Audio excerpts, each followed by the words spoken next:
There are untold numbers of pastors, teachers, and lay people who cannot stand what this text seems to say, namely that God willed for this baby to be born blind with a view to demonstrating the works of God through this child decades later. They can't stand that. This abomination to believe that God would do that. And to escape from the conclusion that that's what this text says, they draw attention to the fact that maybe Jesus is not talking about a purpose, but simply a result. I've read this objection. So when he says, it was not that this man sinned or his parents, but instead of reading the next clause as a purpose, you would just read it as a result. But the result of the blindness will be used by God to show his work. God didn't do anything to bring about the blindness for a purpose. He just found the blindness and showed his work. He used the blindness. He used the blindness. He didn't bring it about. He used it when he found it. Because it just goes so deeply against their preferences that their kind and loving God would ordain that a baby be born blind.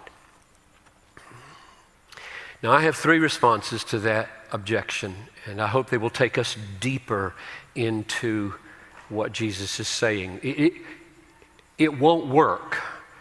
That's my response. That way of interpreting verse 3 won't work for three reasons.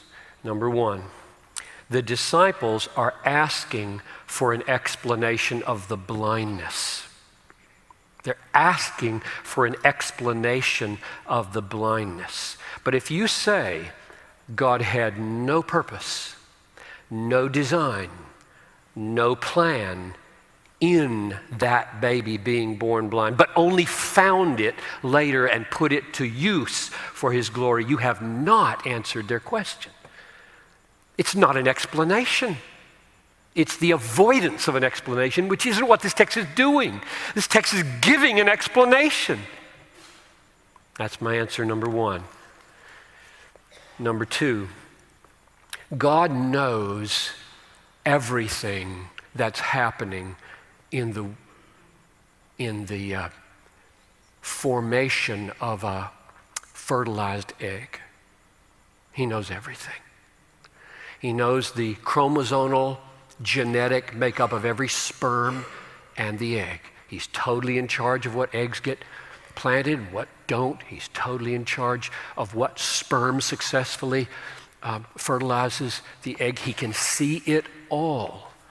And he can see if there's a little glitch in this DNA spiral that's going to result, if it matches with this egg, it's going to produce blindness. He knows that. We're talking about God here. He knows the genetic condition of the sperm and the egg. And he can simply say, don't go there. We're not going to conceive this time because it would make a blind baby. He can say that. And if he doesn't say it, then we could use words like permit. He permitted this natural sadness, brokenness to happen. But ponder the word permit for a moment. If God sees and knows blindness is on the way here, and he says, I could stop it, and he decides not to, is he deciding for a reason? Or is he just saying, I got no reason. I don't know what I'm doing. I'm just doing it. This is God. This is God. God doesn't do things willy-nilly. If God permits this union, knowing it will produce blindness, whether you use the word permit or cause, it's purposeful. It's purposeful. I am going to let it happen because I have a design. I have a plan. I have a purpose for this life.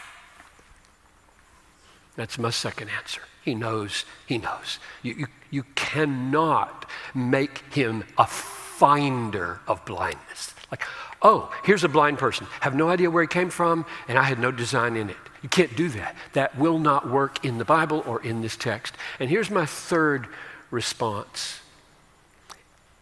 If you try to deny God's sovereign, wise, purposeful control over conception and birth, you have a head-on collision with Exodus 4:11 and Psalm 39:13, 139:13. I'll read those to you. The Lord said to Moses, "Who made man's mouth?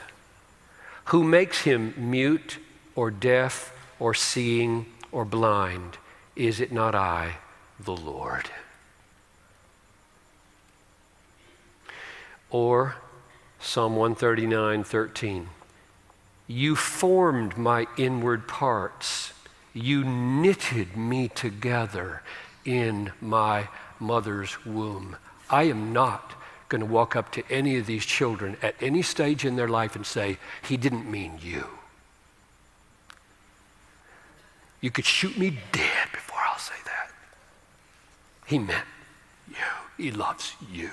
He's got a purpose for you.